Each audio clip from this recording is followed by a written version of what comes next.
موت کے سوداگر منشیات فروشوں پر بڑے کریک ڈاؤن۔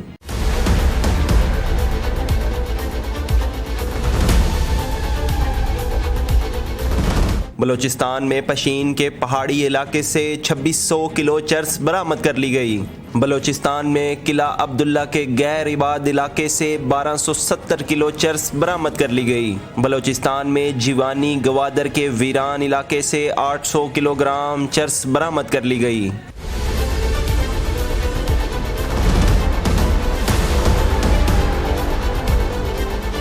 اسلام آباد انٹرنیشنل ایئرپورٹ پر ANF کی بڑی کارروائی، تلاشی لینے پر ملزم کے بیگ سے 1 کلو 58 گرام چرس برآمد کر لی گئی۔ ملیشیا کے لیے بک کیے گئے کنٹینر سے 700 کلو آئس برآمد کر لی گئی۔ شبیر شریف روڈ لاہور میں گاڑی میں چھپائی گئی 32 کلو سے زائد چرس اور 3 کلو سے زائد افیون برآمد کر لی گئی۔ دوران کارروائی 4 ملزمان موقع پر گرفتار۔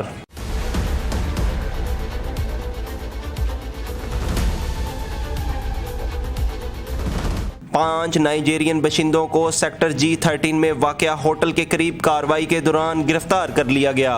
ملزمان کے فلیٹ پر جب چھاپا مارا گیا تو دوران تلاشی 135 گرام کوکین اور 3.2 کلو آئس قبضے میں لے لی گئی۔ تمام گرفتار ملزمان کے خلاف انسداد منشیات ایکٹ کے تحت مقدمات درج کر کے مزید تحقیقات کا بھی آغاز کر دیا گیا ہے۔ ترجمان ANF۔